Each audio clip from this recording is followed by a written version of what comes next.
Merci beaucoup. Alors, je ne sais pas comment je lance le diaporama, il figure déjà ici. Il est là, parfait. Alors, je voudrais effectivement essayer de faire un bond en avant en essayant de nous intéresser à ce que peut être le futur de notre rapport IA, en allant plus loin encore que celui que nous avons aujourd'hui, ce qui a été décrit ici. Et comme vous verrez, ce bond en avant, si c'en est un, nous amènera aussi à avoir un regard rétrospectif. En fait, ce bond en avant, on pourrait le résumer par la position prise par ce monsieur, que tout le monde aura reconnu, Elon Musk, qui, dans ses multiples projets, multiples positions, multiples exercices, politiques y compris, a monté cette start-up, qui n'est plus une start-up, ça doit être un scale-up aujourd'hui, qui est Neuralink, avec un projet qui est très explicite. On peut lui reconnaître d'être explicite, parfois crûment même. Et son projet très explicite, c'est le suivant, c'est de dire que face à la puissance de l'intelligence artificielle, l'avenir de l'intelligence humaine, c'est de s'hybrider avec l'intelligence artificielle. Plus exactement, nous n'aurions pas d'avenir autrement que par ce rapport d'hybridation. Et pour ça, il va loin dans l'hybridation, puisqu'il propose ce que je vais, à partir de maintenant, appeler une hybridation forte, en la différenciant de l'hybridation faible. L'hybridation forte, c'est d'amener cette intelligence dans le cerveau lui-même, ou réciproquement, de mettre le cerveau directement en lien avec cette intelligence, c'est-à-dire en court-circuitant notre rapport avec le monde, que ce soit celui des sens ou de la motricité. Donc en pratique, ça consiste à mettre des implants dans le cerveau pour interagir directement par interface cerveau-machine avec des intelligences artificielles. Et de fait, il y arrive bien. Alors j'aurais pu vous montrer des vidéos de patients, parce que maintenant il y a des patients. Je ne suis pas sûr d'avoir la main, mais ce n'est pas grave. Ce n'est pas un patient, vous l'auriez identifié. Alors je crois que je ne peux pas me déplacer dans la vidéo. Bon, tant pis, là, ma présentation va être un peu plus longue que prévu. J'avais demandé à pouvoir me déplacer, mais là je crois que je n'ai pas... À moins que je puisse comme ça. Non, je ne peux pas. Je vais faire comme ça. Ouais, ça doit aller comme ça. Est-ce que vous voyez? Non, vous ne voyez pas. Donc il faut que je... Bon, bah, tant pis, j'ai pas la main. Pas faute de l'avoir demandé. Est-ce que ça se projette? Si, là, je l'ai peut-être. Non, je ne l'ai pas. Bon, bah, écoutez, tant pis. Vous voyez ce petit singe, ça va être un peu plus long ma présentation. Je suis désolé parce que j'ai des vidéos sur lesquelles j'avais demandé à pouvoir me déplacer pour aller plus vite. Tant pis. Ce petit singe, il joue un jeu auquel même les plus réfractaires d'entre vous ont déjà joué. Il s'appelle Pong, qui consiste à renvoyer une balle, généralement pour casser un mur de briques. Et là, dans un premier temps, il s'entraîne, et son entraînement consiste à envoyer la balle sur la raquette, pas l'inverse. Donc vous le voyez, il le fait, dans la bouche il a du jus d'orange, parce que comme vous et moi, il ne travaille pas sans récompense, et il a un joystick pour le faire, mais la particularité, c'est que ce petit singe, à la différence de vous et moi, j'espère, a un implant dans le cerveau, qui est un implant donc de Neuralink, qui enregistre en permanence l'activité de son cerveau. L'idée, en fait, c'est de prendre l'information directement dans le cerveau, c'est-à-dire de se passer en fait de la commande motrice pour avoir directement la commande dans le cerveau qui aboutissait à ce déplacement dans un premier temps de la balle vers la raquette. Vous voyez qu'il le fait très bien, il progresse, il emmène donc la balle vers la raquette orange et il va le faire de plus en plus. Alors je ne peux pas me déplacer dans la vidéo, je suis désolé, mais ce que j'aurais voulu montrer, c'est qu'un peu plus loin, on va le voir bientôt, vous allez voir le tracé dans son cerveau des milliers d'électrodes qui enregistrent son activité. Vous le voyez là, donc ça crépite, puisque nos neurones ont cette qualité d'avoir une activité électrique. Et donc on enregistre cette activité et on transforme cette activité dans la réponse motrice que l'on enregistre également sur ce joystick. Et là, vous voyez qu'il a progressé, premièrement. Et les plus observateurs d'entre vous, les cliniciens peut-être d'entre vous, ont repéré qu'il y a une particularité, c'est que, je le dis tout de suite pour ne pas faire de différence entre vous, le joystick est débranché. Donc vous voyez que ce petit singe pense commander cette balle par sa patte, mais en fait, ça n'est déjà plus sa patte, c'est le signal de son cerveau que nous décodons. Et il le fait bien, il le fait de mieux en mieux. Ça va l'amener à apprendre à commander toutes sortes de choses. Pour l'instant, avec lui, on s'entraîne uniquement à la balle.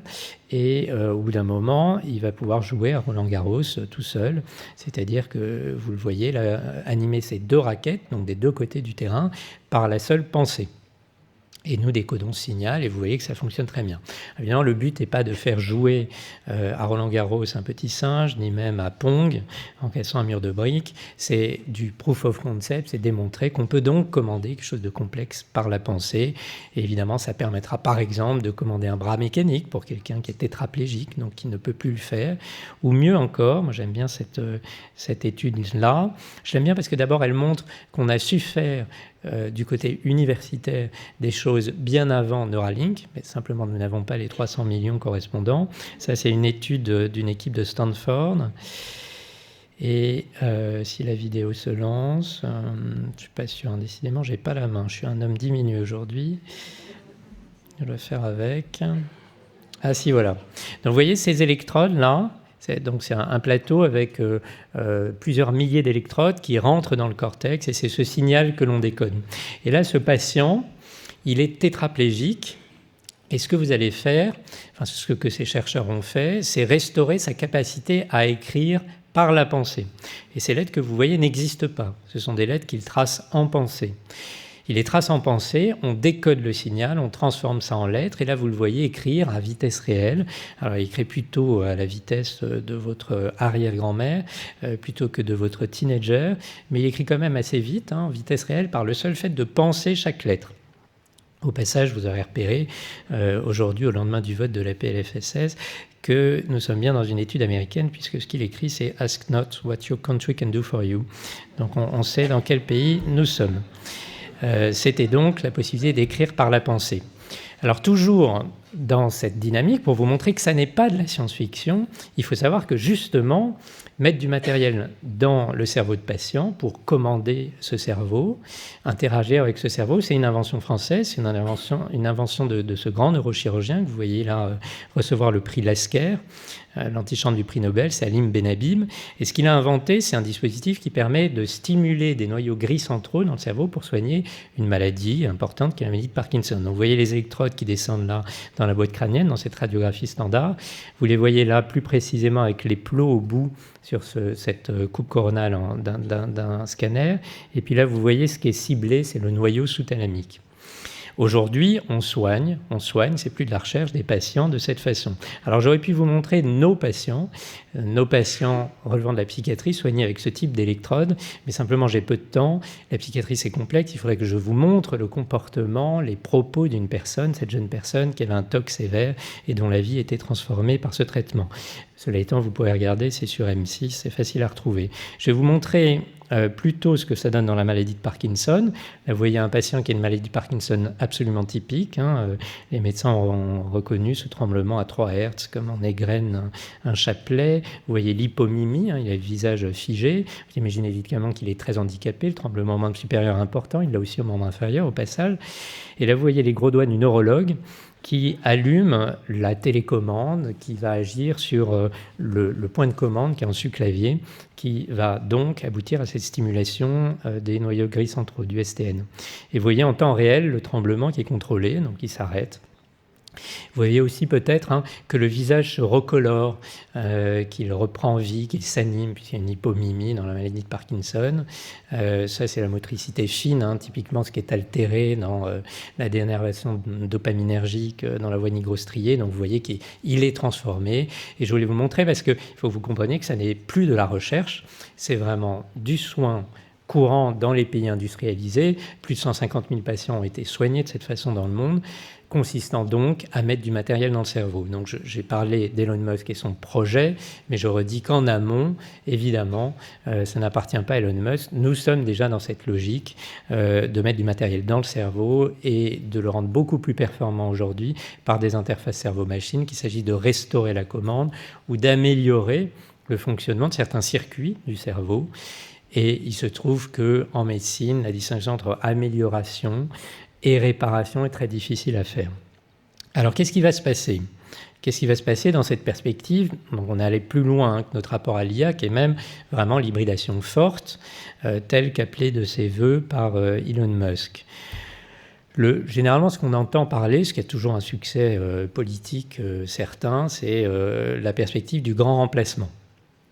Alors évidemment qu'il y aura des enjeux de remplacement, évidemment qu'il y aura un bouleversement colossal du marché de l'emploi, évidemment que c'est difficile à anticiper, parce que dans une logique schumpeterienne, comme on le dit toujours, de destruction créative, on ne sait pas trop où on en sera, mais quand même c'est important d'avoir en tête que ça peut changer. Là j'ai pris juste une donnée qui est marquante, je trouve qui est assez récente, qui correspond aux effets de l'avènement des IA génératives sur le codage. On a dit beaucoup à nos enfants, à nos jeunes qu'il fallait apprendre à coder, mais en fait apprendre à coder, vous voyez là la diminution dans le marché de l'emploi, l'employabilité des jeunes codeurs, parce qu'en fait on n'a plus besoin de codeurs parce que l'IA code très bien. Ce dont on a besoin aujourd'hui, c'est des architectes des données, pas des codeurs, et ainsi de suite. Évidemment que beaucoup de choses vont changer. Mais en fait, moi je pense que l'enjeu, ça n'est pas le grand emplacement, il y aura des effets, j'en suis bien certain, mais c'est la cohabitation, et même plus précisément, c'est notre hybridation, parce que je pense que l'histoire de l'humanité est marquée par la transformation de l'homme au fur et à mesure de ses avancées technologiques. Et je pense que ça va un peu plus loin que les autres avancées technologiques ici, parce qu'il s'agit de notre cerveau. Notre cerveau, le vôtre, le mien, celui de cette jeune fille à la perle, face à un autre cerveau, celui d'une IA, ses circuits, et en fait avec un point commun qui rend tout à fait probable et même relativement facile cette hybridation, c'est que nous fonctionnons largement de la même façon, c'est-à-dire que nous sommes, comme cette IA est faite, constitués de réseaux de neurones, l'IA d'ailleurs ayant, je l'aurai l'occasion de le dire, été construite en imitant le fonctionnement de notre cerveau par donc des réseaux de neurones. Tout ça se prête donc parfaitement à l'hybridation et je n'ai aucun doute sur le fait qu'elle va aller galopante. Alors, qu'est-ce qui va se passer ? Quelle sera la nouvelle condition humaine dans cette forme d'hybridation forte qu'est l'hybridation cerveau-machine? Qu'est-ce que ce silicone syndrome? Qu'est-ce qu'on peut anticiper? Alors je pourrais vous en dire plein de choses, mais j'ai peu de temps, ce d'autant que j'en ai perdu avec mes vidéos. Donc je vais parler surtout d'un effet qui me semble majeur parmi d'autres et qui tient à ce que l'on peut déjà dire du fonctionnement de notre cerveau. Notre cerveau, il code de l'information, comme le cerveau du primate non humain, que vous avez vu tout à l'heure, codait de l'information. Et d'ailleurs, on peut comparer le codage de l'information chez le primate non humain et chez le primate humain. C'est assez facile de le comparer. Voilà une étude remarquable, publiée dans ce qui, à mes yeux, est la plus grande revue scientifique, qui est Cell, et qui compare le codage entre les mêmes régions cérébrales. Alors, je vais le dire très rapidement. Vous voyez ici le codage chez le petit singe. Vous voyez que ce codage, il est caractérisé par le fait que le signal se reproduit régulièrement, il a une périodicité, et cette périodicité, elle a une fonction essentielle, c'est qu'elle assure la robustesse du signal. Si vous faites sauter ici un train de spike, donc de décharge des neurones, c'est un groupe de neurones et pas un neurone, mais peu importe, eh bien ça ne change pas grand-chose puisque le message est répété. Vous ne perdez pas en fait le message, il y a un mécanisme, je le redis, de robustesse par la redondance du signal. Vous me suivez jusqu'ici. Un peu plus compliqué, chez l'être humain que nous sommes, vous voyez que ce message, il est désorganisé. En fait, il n'est pas du tout désorganisé, il est beaucoup plus complexe. Et pourquoi il est beaucoup plus complexe? Parce qu'il doit être beaucoup plus informatif. Il doit transporter beaucoup plus d'informations, je l'espère, que dans le cerveau du primate non humain. Certes, mais compte tenu de cette complexité, la moindre erreur, la moindre friture sur la ligne changera le message. Il suffit que je fasse sauter un spike et le code n'est plus du tout le même. Pour ceux qui ont fait de la génétique, il suffit que je fasse sauter une lettre, que je décale ma lecture de l'ADN et ce que ça code a tout changé. Pour ceux pour lesquels la génétique n'inspire pas grand-chose, prenez la page d'un livre, regroupez tous les mots, supprimez une lettre, reconstituez les mots selon à peu près la forme qu'ils avaient au début, ça ne veut plus rien dire. Parce que vous avez décalé en fait votre code. Le code est beaucoup plus complexe. Et ça se dit quoi en fait? Ça veut dire qu'on a gagné en complexité, on a gagné en puissance, l'informativité dans notre cerveau, mais on a perdu la robustesse.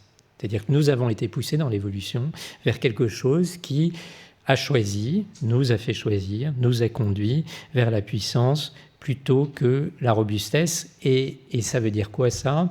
Ça veut dire que notre cerveau, celui que nous allons augmenter là, déjà aujourd'hui, ne se supporte plus. Ne se supporte plus, ça veut dire qu'il a déjà des bugs, il y a déjà des moments où ça dérape, ça déraille, c'est l'étymologie même du mot délirer, et ça aboutit donc aux troubles psychiques, les troubles psychiques dont nous avions toujours eu du mal à comprendre la très grande fréquence et aussi d'ailleurs la très grande stabilité de la fréquence sous toutes les latitudes et toutes les longitudes. Pourquoi 1% de la population générale, où que ce soit, à peu près, souffre de schizophrénie ?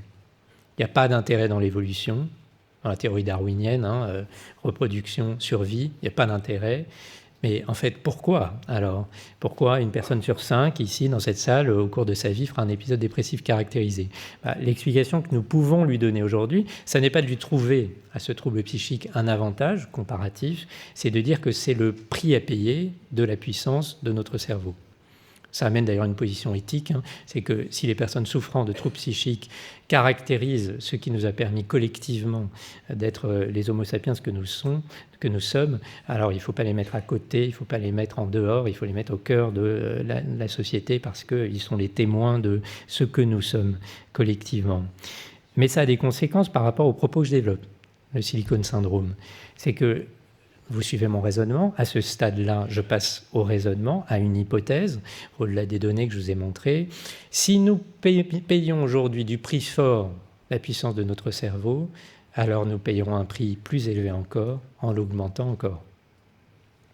Et donc, à quoi doit-on s'attendre ? À bien davantage de troubles psychiques. C'est-à-dire à une épidémie qui vient, ou qui peut-être d'ailleurs a débuté aujourd'hui, et le psychiatre que je suis est donc là pour vous déprimer cet après-midi. Alors c'est une hypothèse, mais d'emblée il faut se poser la question des données. C'est très difficile d'avoir des données, il faudrait des données sur plusieurs siècles en fait. On n'a pas cette épidémiologie. Ce que l'on sait aujourd'hui quand même, c'est qu'il se passe quelque chose et que certains troubles psychiques augmentent. Avant tout chez nos jeunes, il faut bien le dire. Il y a plein de facteurs explicatifs.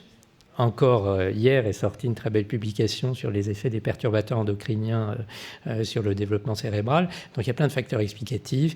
Mais enfin, il y en a un qui sort quand même bien, pour lequel, je le redis prudemment, la démonstration causale n'est pas assurée, qui est celle de notre hybridation faible, celle que nous avons là tous aujourd'hui, celle de nos rapports, notre rapport aux objets connectés, celle de nos rapports, notre rapport donc avec ce type d'IA embarqué, hybridation faible en comparaison d'hybridation forte, c'est-à-dire l'implantation.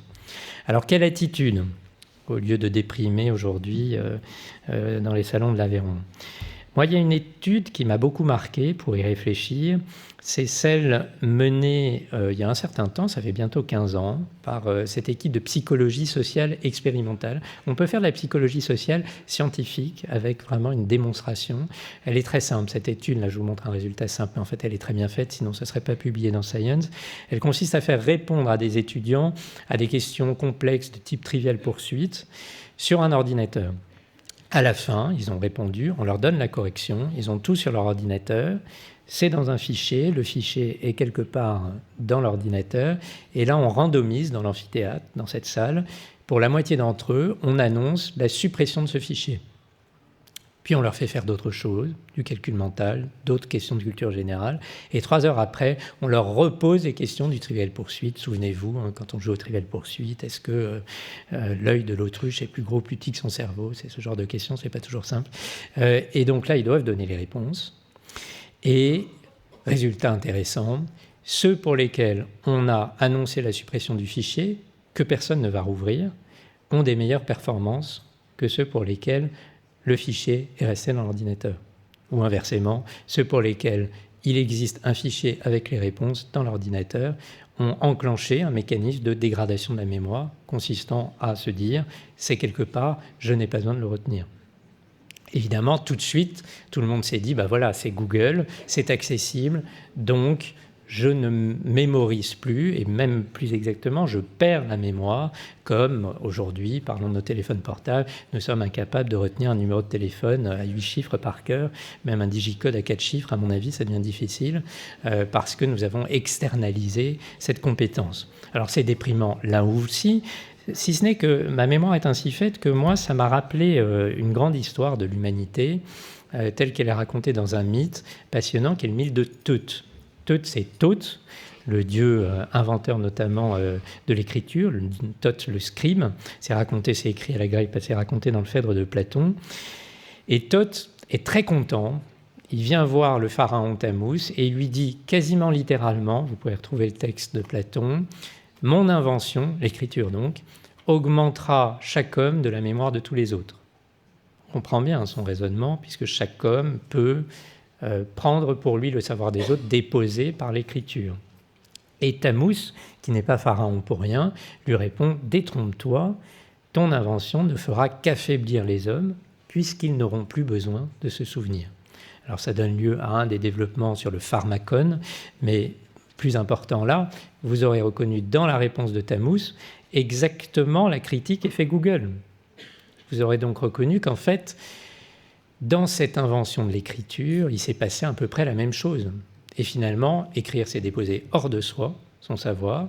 Ça a d'ailleurs été une transformation majeure. C'est vraiment le moment où nous passons de la préhistoire à l'histoire, ou la proto-histoire, peu importe le point plus fin, avec un mécanisme qui est un mécanisme d'hybridation, c'est-à-dire qu'on dépose hors de soi, on externalise. Le livre, c'est le premier disque dur externe, et on réincorpore, on réintègre par la lecture. Mécanisme d'ailleurs qui n'est pas anodin. Il fut un temps où on disait aux enfants, c'est catastrophique, ils disparaissent dans leurs livres, ça va être pathologique. De fait, Don Quichotte ou Emma Bovary semblent mal finir. Et j'adore cette expression des maladies textuellement transmissibles de Daniel Pénac. Donc c'est pas anodin de lire, et le mécanisme n'est pas si différent. Mais, et il y a un grand mais, à l'échelle de l'humanité, ça a marqué une bifurcation. Que d'ailleurs l'échelle de l'humanité hors évolution, puisque c'est un saut de puce dans l'histoire, quelques millénaires, c'est rien, mais ça a changé la trajectoire de l'humanité que l'avènement de l'écriture. D'ailleurs, au passage, rappelons-nous, et on ne le dit jamais assez, que le triomphe de l'IA aujourd'hui vient de la lecture. Je l'ai dit tout à l'heure, réseau de neurones, mimétisme neuronal, c'est comme ça qu'on avance aujourd'hui. Ça a été pensé dès les années 1950, les modèles connexionnistes, mais il fallait avoir la puissance de calcul et puis ensuite les artifices mathématiques correspondants, mais avant tout la puissance de calcul. Mais ce réseau de neurones, encore faut-il l'éduquer. Et au 3e millénaire, ce qui rend intelligent un réseau de neurones, et ça c'est fascinant, c'est pas de regarder des millions d'images, c'est d'avoir lu des millions de pages. Je dis intelligent parce que moi, je fais partie de ceux qui pensent qu'on doit pouvoir parler d'intelligence, mais je peux concéder ceux qui donnent des compétences très impressionnantes, pour ceux qui ne veulent pas accepter ce terme d'intelligence artificielle, vient de la lecture. Autrement dit, nous avons, avec les IA génératives, la démonstration in silico, la plus puissante qui soit, des effets de la lecture sur un cerveau, en l'occurrence sur un réseau de neurones.